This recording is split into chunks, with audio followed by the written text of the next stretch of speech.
We got this great rodeo that's going on right now, NFR, and it brings people from all across the country, across the world, and it's always fun to have folks in.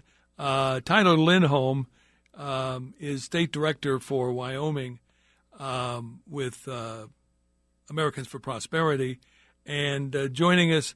This is going to be fun. We're going to talk to Stephanie Zenker from the LIBRE initiative, and she is a state director for Georgia.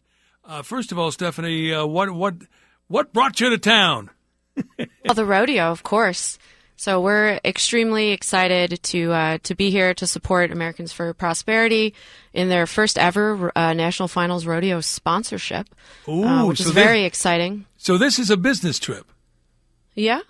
This is not just pleasure. Well, but it's very fun as well. So we've been out here talking to people, educating them about permitting reform, regulatory reform, energy policy, and playing a lot of games, which always makes the education stick a little bit more. But this was all Tyler's baby. It was his idea. Tyler, let me ask you, we've got an election coming up in 26. It's going to be a midterm election. What are the issues going to be that people are going to be talking about over the course of the next year? I love that question, because we're constantly hitting doors. Even right now, we're at the door. Grassroots across America are hitting doors and talking to folks right there at the doorstep. And what we hear consistently is Americans are concerned about the economy, and so that is going to be the biggest part of this next election cycle. And that includes other things like energy abundance. I want to ask you about energy here in Nevada. We've got high gasoline prices, higher than anybody probably in the nation, because we're tied up with California. Is this going to change? Must it change? It has to change. It absolutely has to change. One of the biggest things that can help that change is permitting reform. In the West, we live with this every day because we have to. And that a lot of that's got to do with the fact that the federal government owns, much like in Nevada, owns 92% of this state. That means 92% of the time, the battle-born state can't actually go after its own resources, can't utilize its own natural resources to offset that burden. Stephanie, what about in Georgia? What are the issues there that you folks are going to be talking about? And is it the same as what Tyler's facing in Wyoming? Well, we deal with energy issues a lot in Georgia, primarily through data centers. So a lot of data centers are coming into Georgia, and one of the biggest issues is, who's going to pay for the increased energy costs, because they require a lot of energy, a lot of water, and are they going to pass those costs onto the consumer? So that's one of the things that we are constantly educating people on and making sure that those utility bills don't rise. Why has it been, Stephanie, so difficult to convince America that things are getting better? I think it's a messaging play. I think people are still seeing those costs at the grocery store, but gas prices are lowering, and I just think that a lot of people aren't talking about that. It's something that should be talked about a little bit more. And the need to have access to all of our energy sources is something else that needs to be talked about more, because that's ultimately what's going to lower the costs for consumers. I know the House and the Senate are voting on bills this week on health care.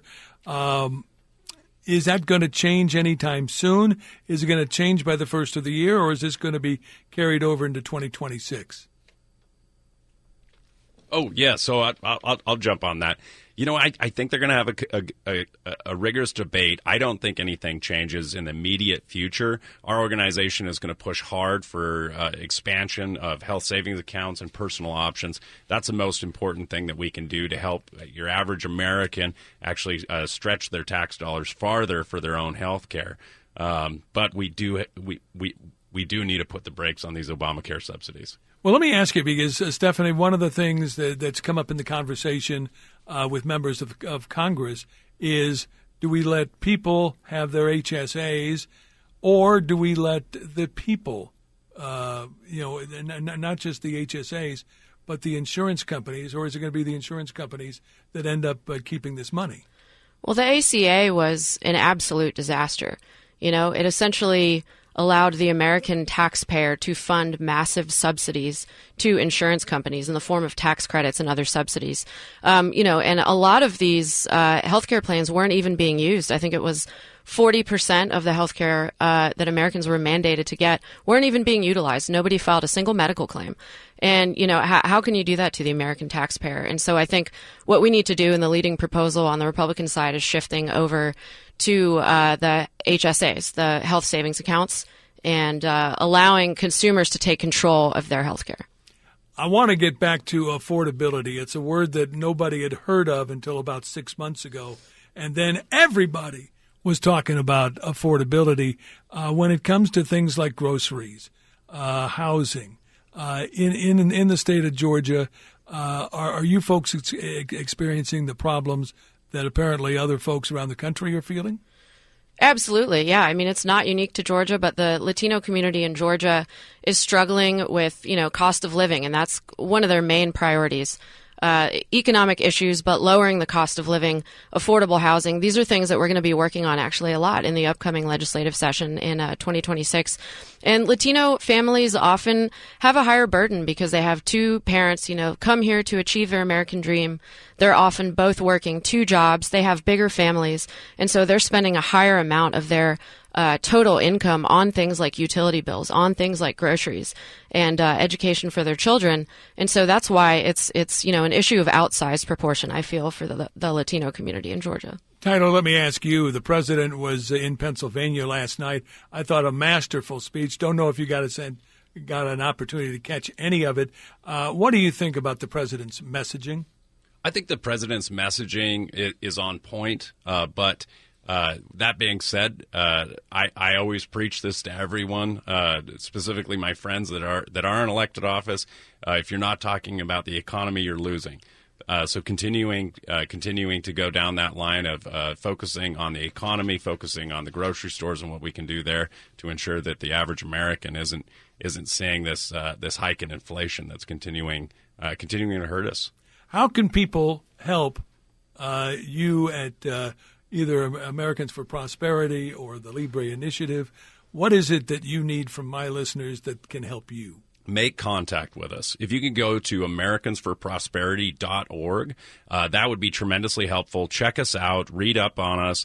And if you like what you see, contact us. There's an opportunity right there on the website, americansforprosperity.org, where you can make contact with us. We'd love to take you out for a cup of coffee and find out a way that we can put a soapbox under your feet and amplify your voice. And what about the LIBRE Initiative? Yeah, and you can reach us at thelibreinitiative.org. Similarly, get involved with us. You can volunteer. You can knock doors. You can make phone calls.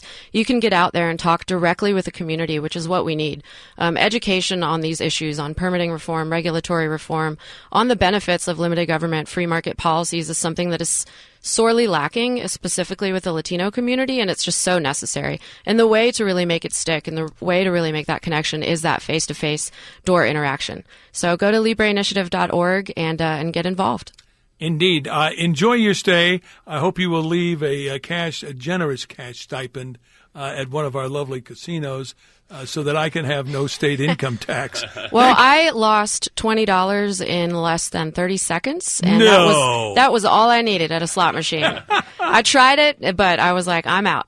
Oh, hey, listen, have fun the rest of your stay. Thanks so much for making this business trip somewhat fun. Thank you so much. Thank you so much for having us. There you have it. More to come as we continue on AM 670 KMZQ.